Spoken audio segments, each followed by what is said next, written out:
Hello everyone, मैं उम्मीद करता हूँ कि आप सब खैरियत से होंगे। आज की वीडियो थोड़ी सी डिफरेंट होगी। आज हम बात करेंगे एचबीओ के एक शो द लेफ्टओवर्स की। अगर आपने ये शो नहीं देखा तो मेरा मशवरा आपको ये होगा कि आप पहले शो देख लें, क्योंकि इस वीडियो में उसके मेजर स्पॉयलर्स होंगे। हम इस वीडियो में इस शो को रिव्यू करते हुए इस पर साइको एनालिटिक कमेंट्री करने की कोशिश करेंगे। थोड़ी सी जनरल अगर शो की बात कर लें तो ये शो इंस्पायर्ड है टॉम पेरेटा के 2011 के इसी नाम के नावल से, और इसे स्क्रीन पर दिखाने के लिए मदद की है राइटर डैमन लैंडोल्फ ने। इस शो में ट्रॉमा, गिल्ट, पैरानोया, सफरिंग के साथ साथ कमी या लैक जैसी थीम्स हमें एक्सप्लोर करने को मिलती हैं। कहानी का आगाज़ एक अजीब वाक़े से होता है जो कि 14 अक्टूबर 2011 को रोनमा होता है, जिसमें कि दुनिया की 2% जो पॉपुलेशन है वो रैंडमली नामालूम वजूहात की वजह से गायब हो जाती है। किसी का शौहर गायब हो जाता है, किसी की बीवी गायब हो जाती है, किसी के बच्चे गायब हो जाते हैं। एक कमी इंट्रोड्यूस होती है रियलिटी में जिसके बारे में कोई भी कुछ नहीं कर सकता। साइकोएनालिटिक टर्म्स में ये ऐसे ही है कि जो रियल रजिस्टर है हमारे पास लकानियन साइकोएनालिसिस में, वो इन्वेड करता है सिंबॉलिक को, और इस तरह से एक ट्रॉमा इंट्रोड्यूस करवाया जाता है सब्जेक्ट्स को इस शो के। कहानी इस इवेंट के 3 साल बाद एक न्यूयॉर्क के छोटे से इलाके मेपल टाउन में शुरू होती है, और दिखाया ये जाता है कि लोग कैसे इस कमी या ट्रॉमा के साथ डील करते हैं या इससे मूव ऑन करते हैं। मिसाल के तौर पर कुछ लोग एक पैरानॉइड कल्ट में शमूलियत इख्तियार करके मूव ऑन करने की कोशिश करते हैं। पीरों का या अपने आप को मसीहा मानने वाले लोगों का कारोबार चमकने लगता है, वो लोगों से उनका गम बांटते हैं। और कुछ लोग इस इवेंट में सडन डिपार्चर में कि अचानक से लोग गायब हो जाते हैं, उसमें खुदा की हिकमत ढूंढने की कोशिश करते हैं, और यही वजह ढूंढना अपना मकसद हयात बना लेते हैं। कहानी का मज़ीद स्ट्रक्चर इस तरह दिया गया है कि सडन डिपार्चर से पहले, इस कमी के आने से पहले, लोगों की ज़िंदगी दिखाई गई है कि वो अपनी ज़िंदगी से बहुत ज़्यादा फ्रस्ट्रेटेड थे। इन लोगों की कुछ वैल्यूज़ थी, कुछ आइडियल्स थे जो कि इनके दिमाग में थे, कुछ ख्वाहिशात थी जो इन्हें तंग कर रही थी, जो कि ये अपने जो फ़िलहाल रोल थे उनमें वो ख्वाहिशात, वो आइडियल्स, वो वैल्यूज़ पूरी नहीं कर पा रहे थे। लेकिन अचानक से लोगों के गायब हो जाने से फैमिली स्ट्रक्चर्स बहुत ज़्यादा मुतासिर होते हैं, जो कि इन लोगों को मौका देते हैं कि वो अपनी ख्वाहिशात को पूरा कर लें। इसे समझने के लिए हम एक करैक्टर नोरा डस्ट की मिसाल ले लेते हैं। डिपार्चर से पहले वो एक हाउसवाइफ थी, घरेलू खतून थी, और उसने एक जॉब के लिए अप्लाई किया हुआ था। वो चाहती ये थी कि वो अपनी सलाहियतों को घर के कामों के अलावा, ग्रोसरी लिस्ट पढ़ने के अलावा भी काम में ला सके। और सडन डिपार्चर लोगों का उसे अपॉर्चुनिटी देता है कि वो अपने रोल से आज़ाद हो सके। उसकी सारी फैमिली, जिसमें उसके शौहर और 2 बच्चे होते हैं, वो गायब हो जाते हैं, और हालात ऐसे बनते हैं कि सडन डिपार्चर के बाद उसे पेंशन के डिपार्टमेंट में जॉब मिल भी जाती है, जिसमें सरकार ने ये फैसला किया होता है कि गायब हुए लोगों की फैमिलीज़ को फाइनेंशियल सपोर्ट फराहम किया जाए। और नोरा का काम ये होता है कि उसने वेरीफाई करना होता है कि इन फैमिलीज़ का ये जो क्लेम है कि उनका बंदा मिसिंग हुआ है इस डिपार्चर में, वो क्लेम सही है, लिजिट है, या वो बहाने कर रहे हैं या वो फ्रॉड है। लेकिन इस जॉब के बावजूद नोरा के हालात में खासा फ़र्क नहीं पड़ता। डिपार्चर से पहले का जो अग्रेशन और फ्रस्ट्रेशन थी अपने रोल में, अब वो मेलनकोलिया, उदासी और डिप्रेशन में बदल जाती है। इसकी वजाहत के लिए इस शो के सीज़न 2 में एक बंदा एक एग्जाम्पल इस्तेमाल करता है कि जैसे परिंदों को अगर हम एक नए माहौल में ट्रांसफ़र कर दें तो वो अक्सर शीशों से या सलाखों से टकराते रहते हैं, क्योंकि उन्हें रुकावटों का या पिंजरों का कंसेप्ट समझ नहीं आता कि ये अचानक से क्या है, और इस तरह से वो खुद को नुकसान पहुंचाते रहते हैं। बिल्कुल इसी तरह शो में लोगों के अचानक गायब होने के बाद इंसानों के हालात भी ऐसे ही थे। परिंदों की तरह उन्हें भी समझ नहीं आ रहा था कि वो ऐसी दुनिया में कैसे रहें जिसकी उन्हें समझ नहीं आती, और इसी दौरान जब वो अपनी तकलीफ से आज़ाद होने या ज़िंदगी का मतलब ढूंढने की कोशिश करते हैं तो खुद को नुकसान पहुंचाते हैं। नेक्स्ट हम बात करेंगे इस शो के किरदारों की। अलबत्ता सारे किरदार इसमें बहुत अच्छे लिखे गए हैं और एक्ट आउट किए गए हैं, लेकिन 4 किरदार जो थे मुझे बहुत अच्छे लगे, जिनके बारे में हम बात करेंगे। केविन गार्वी जो कि हमारा प्रोटैगनिस्ट है, मैट जेमिसन, नोरा डस्ट और Patty Levin. Let's start with Patty Levin. Sudden departure से पहले वो एक थेरेपी में थी। वहाँ उसने ये बताया कि वो एक अब्यूजिव मैरिज में है जिसमें वो खुद को पावरलेस फील करती है। इसके साथ साथ ही उसकी एक पैरानॉइड पेशेंट गोई भी थी कि कुछ बुरा होने वाला है। लेकिन डिपार्चर के बाद बाकी लोगों की तरह उसकी ख्वाहिश भी पूरी हो गई, उसे भी पावर मिल गई। कैसे? उसकी प्रेडिक्शन सच साबित हो गई कि कुछ बुरा होने वाला है, और बुरा हो गया। और ऐसे माहौल में जहाँ बेयकीनी और डर बहुत ज़्यादा है, लोग अपने डर और जुदाई के जो एहसास थे उनके साथ डील करने के लिए कुछ भी यकीन करने को तैयार थे। वो जादू पर भी यकीन करने को तैयार थे। असाइड फ्रॉम द टॉपिक, इससे मुझे महरंग बलोच जो बलोच एक्टिविस्ट हैं उनकी एक रीसेंट जो BBC को उन्होंने इंटरव्यू दिया उसमें की गई एक बात याद आती है कि जब उनके वालिद को लापता किया गया तो उन्होंने अजीब चीज़ों पर यकीन करना शुरू कर दिया, जैसे कि दरख्त पर अगर वो तावीज़ एक बांधेंगी और जब वो हवा से हिलेगा तो उससे उनके वालिद जल्दी घर आ जाएंगे। ये कहा गया था कि एक तावीज़ उठाओ, उसको दरख्त पे लटकाओ, और जितना वो तावीज़ हिलेगी हवा के झोंके से, उतना ही वो जो लोग तुम्हारे वालिद को लेकर गए उनके दिल में रहम आ जाएगा। Back to the show. यहाँ सीन यह था कि लोग जादू पर भी यकीन करने को तैयार थे। सो ऐसे हालात में पैटी ने अपने सच को कैश इन किया और नतीजतन वो एक कल्ट लीडर बन गई। इस कल्ट का नाम था गिल्टी रेमिनेंट, और इसका मतलब कुछ यूँ था कि ये वो लोग होंगे जो पीछे रह गए हैं और इनका टाइम भी आने वाला है। और इनका काम ये था कि ये मुआशरे में पैरानोया को सस्टेन करके रखें, लोगों को बताते रहें रिमाइंडर के तौर पर कि 14 अक्टूबर को क्या हुआ था, और कोशिश करें कि लोग मूव ऑन ना कर सकें। एक अहम फीचर जो इस कल्ट को अट्रैक्टिव बनाता है वो लोगों की ज़िंदगी को मकसद देना है। ये इतना पावरफुल था कि इवन पैटी की जो थेरेपिस्ट थी लॉरी, वो भी इस कल्ट में शमूलियत इख्तियार कर लेती है। लोगों को 14 अक्टूबर याद दिलाए रखने का जो एक मकसद था वो इतना एक्सट्रीम था कि they started killing their own member, कि मरने के बाद उनका नाम वो और ज़्यादा ज़िंदा हो जाएंगे। और इवेंचुअली पैटी खुद को ही मार लेती है, इस तरह ही एक रिमाइंडर बनने के लिए, जिससे हमें गिल्टी रेमिनेंट्स की मिशन स्टेटमेंट के बारे में मज़ीद पता चलता है कि ये नाइलिस्ट ही होते हैं जो समझते हैं कि दुनिया का, ज़िंदगी का, लोगों से ताल्लुक़ बनाने का कोई मकसद नहीं है। अगला किरदार हमारा मरकज़ी किरदार है केविन गार्वी। ये मेपल टाउन का चीफ ऑफ पुलिस है, और थेरेपिस्ट लॉरी जिसके बारे में हमने पहले बात की वो इनकी बीवी है। डिपार्चर से पहले ये भी आज़ादी चाहता है अपने ट्रेडिशनल रोल से। He was feeling like he was someone else eight times. Departure के बाद लॉरी गिल्टी रेमिनेंट्स वाला कल्ट ज्वाइन कर लेती है, बेटा एक फेक मसीहा के पास चला जाता है और केविन सॉर्ट ऑफ आज़ाद हो जाता है। लेकिन उसकी जहनी हालत बेहतर होने की बजाय और ज़्यादा ख़राब हो जाती है। वो हेलुसिनेट करना शुरू कर देता है और नींद में चलने की एक उसे आदत पड़ जाती है। एक रात वो नींद में चलते हुए पैटी को किडनैप करके जंगल के कैबिन में ले जाता है, जिसका मतलब उसे ये समझ आता है कि अनकॉन्शियसली वो पैटी से बदला लेना चाहता है कि उसकी वजह से उसकी बीवी उसे छोड़कर गिल्टी रेमिनेंट में शामिल हो गई। लेकिन जब वो नींद से जागता है तो फैसला करता है कि that was such a Patty reason, तो इसलिए वो पैटी को आज़ाद कर देगा।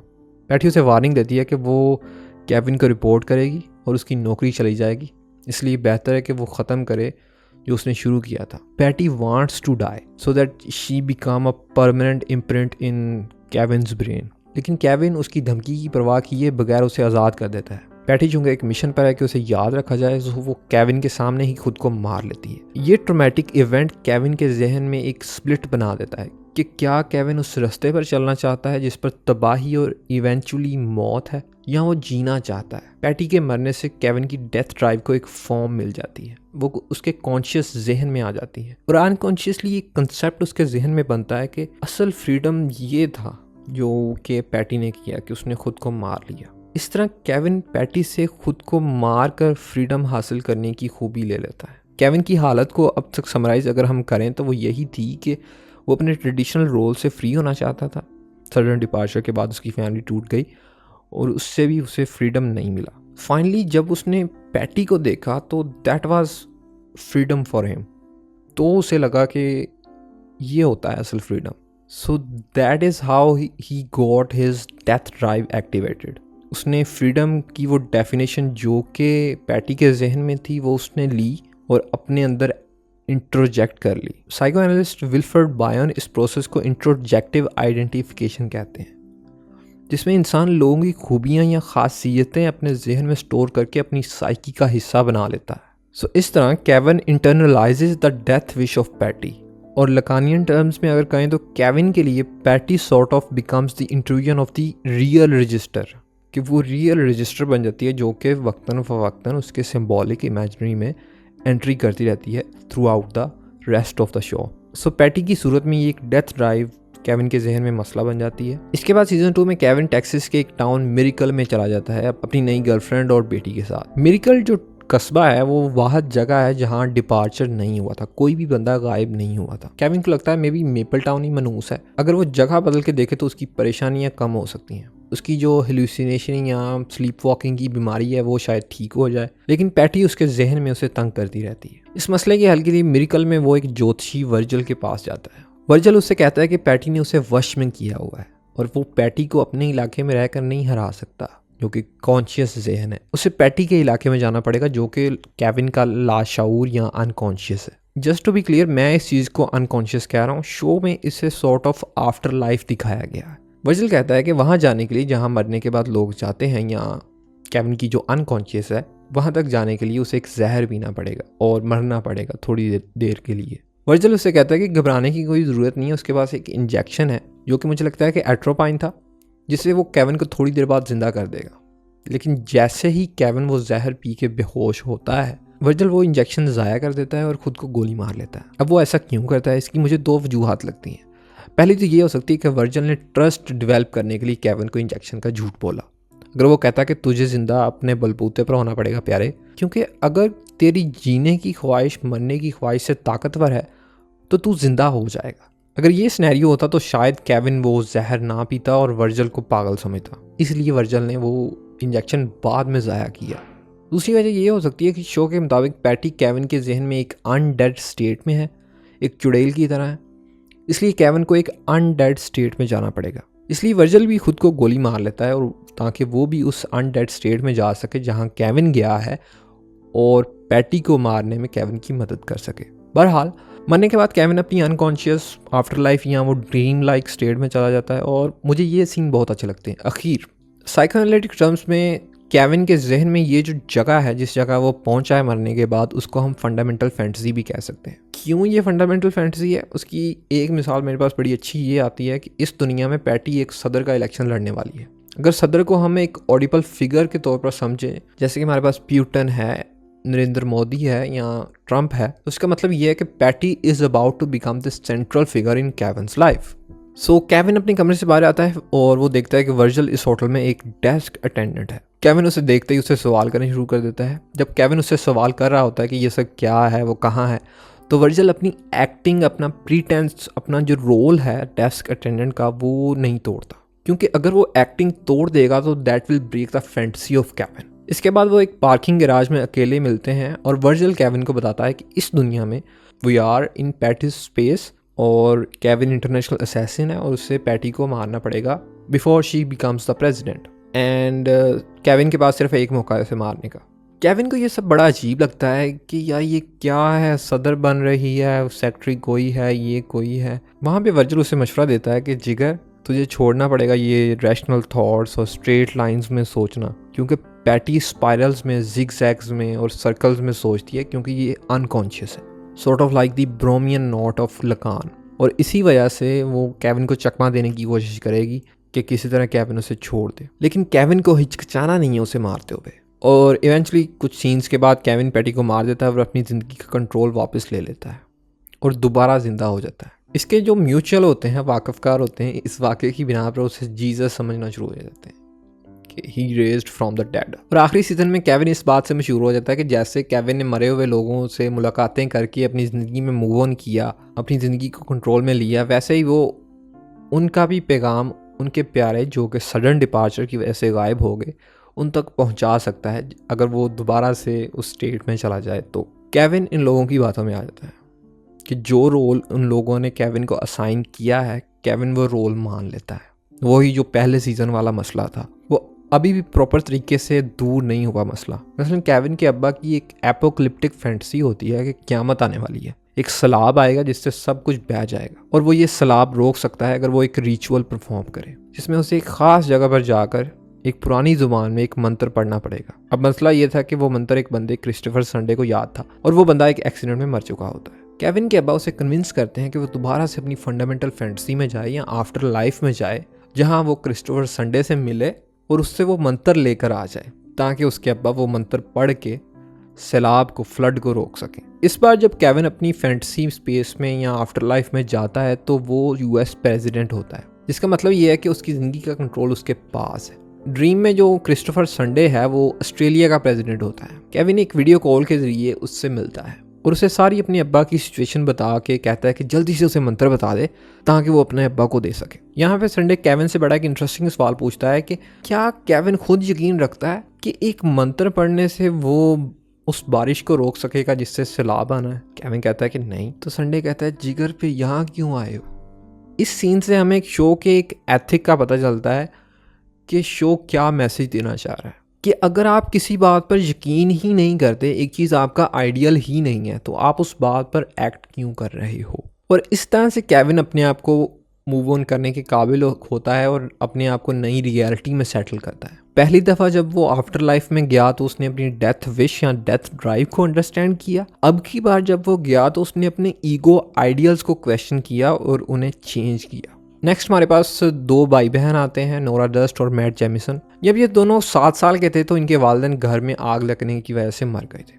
दोनों बहुत ही रियलिस्ट माइंडसेट वाले लोग हैं और मुश्किल होती है इन्हें मूव ऑन करने में। रीजंस ढूंढते हैं हर चीज़ के पीछे। मैट जो कि चर्च में एक पादरी होता है, समझता है कि डिपार्चर के पीछे खुदा की कोई हिकमत है, कोई वजह है। इसलिए वो लापता अफराद की जो प्रोफाइल्स होती हैं उन्हें इन्वेस्टिगेट करना शुरू कर देता है ताकि वो उन्हें गुनाहगार साबित कर दे, जिससे कि उसका जो आइडिया है कि खुदा ने सिर्फ गुनाहगार लोगों को गायब किया है वो सच साबित हो जाए और वो लोगों को दिखा सके, लोगों को भी अपनी जो एक वजह है उस पर कायल कर सके, ताकि वो लोगों को बता सके कि ये जो लोग गायब हुए हैं ये डिज़र्व करते थे। वो इस चीज़ को अपनी वही समझता था।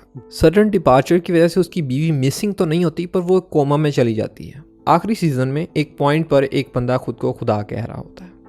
मैट उसे कन्फ्रंट करता है कि वो खुदा नहीं है, लेकिन इसी कन्फ्रंटेशन की प्रोसेस के दौरान what we call in psychoanalysis transference का अमल शुरू हो जाता है। मैट उसे किडनैप करके बांध के एक कुर्सी पर बिठाकर उससे सवाल जवाब शुरू कर देता है। अब ट्रांसफरेंस का मतलब है कि जो बंदा उसने किडनैप किया होता है वो एक्चुअल में खुदा तो नहीं होता, लेकिन ट्रांसफरेंस के ज़रिए वो उसे खुदा समझ लेता है, फ़र्ज़ कर लेता है। जिस तरह के एक थेरेपिस्ट को कई दफ़ा अम्मी या अबू समझ लेता है एक पेशेंट, इसी तरह से मैट भी उससे खुदा समझ लेता है और उसके जहन में जो सवाल होते हैं, जो क्यूरीज होती हैं, जिनके जवाब वो खुदा से मांग रहा होता है, वो बाहर आना शुरू होती हैं। मैट कहता है कि उसने सारी ज़िंदगी हर काम किसी वजह से किया है, इसलिए ये जो डिपार्चर हुआ है ये भी किसी वजह से हुआ होगा। जबकि खुदा कहता है कि उसने डिपार्चर इसलिए करवाया क्योंकि वो करवा सकता था, उसकी कोई ख़ास वजह नहीं थी। मैट बज़िद होकर कहता है कि उसकी कोई वजह होनी चाहिए। खुदा कहता है कि क्यों वो इतना पैशनेटली रीज़न को फॉलो करता है, क्यों चाहता है वो कि सडन डिपार्चर की कोई ना कोई वजह हो। मैट कहता है कि ताकि वो लोगों की मदद कर सके, उन्हें गाइड कर सके, लोग जो बेराह रवि का शिकार हैं, जिन्हें समझ नहीं आ रही कि किस वजह से ये वाक़या हुआ है, उनकी रहनुमाई कर सके। यहाँ पे वो आदमी कहता है कि ये सब कुछ उसने लोगों के लिए नहीं किया, ये सब कुछ उसने खुद के लिए किया। वो अपनी तकलीफ़ों और सफरिंग को छुपाने के लिए वजह ढूंढना चाहता है सडन डिपार्चर की। यहाँ पे मैट को ये चीज़ रियलाइज़ होती है कि अगर वो इतनी तकलीफ़ें, सफरिंग सिर्फ अपने लिए ही बर्दाश्त कर रहा है और खुदा की तरफ से जवाब हो गया, कोई वजह नहीं मिल रही, तो he can choose not to suffer और इस चीज़ के साथ कंफर्टेबल रहे कि sometimes there is no reason. आखिरी किरदार हमारे पास नोरा डस्ट का है। नोरा डस्ट की कहानी बाइबल की बुक ऑफ जॉब के करैक्टर हज़रत अय्यूब के साथ मिलती है, खुदा जिनके सब्र और ईमान का इम्तिहान लेता है। जॉब की तरह नोरा ने भी अपनी ज़िंदगी में बहुत कुछ खोया है, बहुत ज़्यादा तकलीफ़ें झेली हैं। 7 साल की उम्र में वो यतीम हो गई। हाउसवाइफ वाला रोल फ्रस्ट्रेटिंग था, हस्बैंड का अफेयर चल रहा था। सडन डिपार्चर में सारी फैमिली गायब हो गई। एक पिक्यूलियर केस था, एक बच्ची उसने अडॉप्ट की, लेकिन जब वो थोड़ी सी बड़ी हुई तो उसकी माँ ने क्लेम कर दिया और वो उसे वापस ले गई। मेरे ख्याल से नोरा का ज़ख्म सबसे गहरा था और इसलिए वो उसे रिप्रेस करके रखे हुए थे और डिनायल मूड में थी। Turned into an obsession with reality, जहाँ बाकी लोग गिल्ट को एज अ कॉपिंग मैकेनिज्म इस्तेमाल कर रहे थे और गिल्टी रेमिनेंट में जा रहे थे और इस तरह के काम करके मूव ऑन करने की कोशिश कर रहे थे। नोरा बस जिद थी कि उसके बच्चे हमेशा के लिए चले नहीं गए, बल्कि बस वो खो गए हैं।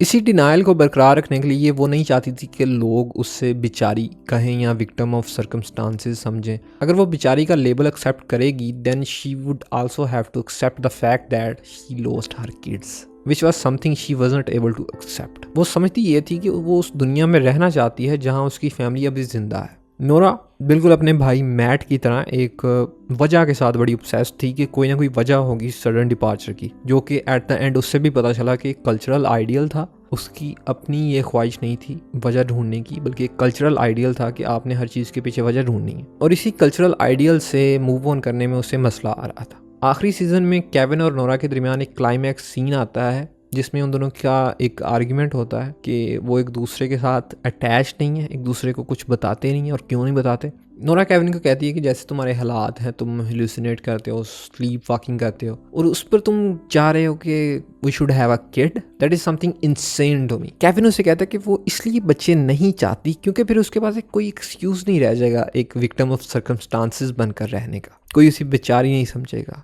ये वो मोमेंट है जब नोरा को अपनी साइकी के एंकर तक रसाई मिलती है, कि अपनी फंडामेंटल फैंटेसी को वो टच करती है। कॉन्शियसली तो वो चाह रही है कोई उसे बेचारी ना समझे, मगर अनकॉन्शियसली वो ऐसे एक्ट कर रही है जिससे लोग उसे और ज़्यादा बेचारी समझते हैं। लेकिन अनकॉन्शियसली वो मूव ऑन भी नहीं कर रही है अपने बच्चों से, जबकि सारी दुनिया कर गई है मूव ऑन। अगर वो नहीं खुद को बेचारी समझना चाहती तो then she should move on from the fact that she lost her kids, लेकिन वो मूव ऑन नहीं कर रही। और मेरे ख्याल से इससे आगे वाला सीन बहुत ज़्यादा पावरफुल था, जहाँ केविन इस आर्ग्यूमेंट के बाद फिर से दूसरे की फैंटेसी में खो गया, कल्चरल आइडियल्स के पीछे चला गया और अपने अब्बा की मदद करने के लिए उनके साथ चला जाता है। और नोरा एक सिगरेट जलाती है जो मेरे ख्याल से एक फैलिक डिफेंस को रिप्रेजेंट करती है। और इसके साथ साथ केविन के किताब जलाने से रूम का फायर अलार्म ट्रिगर हो जाता है और बारिश होने लगती है। ये बारिश मेरे ख्याल से नोरा की लिबिडनल जो फिक्सेशन थी उसका ख़त्म होना जाहिर कर रही है, कि उसकी जो लिबिडनल एनर्जी थी वो फाइनली आज़ाद हो रही है। और इसके साथ ही एक थोड़ी सी स्टोरी ऐड करता चलूँ कि नोरा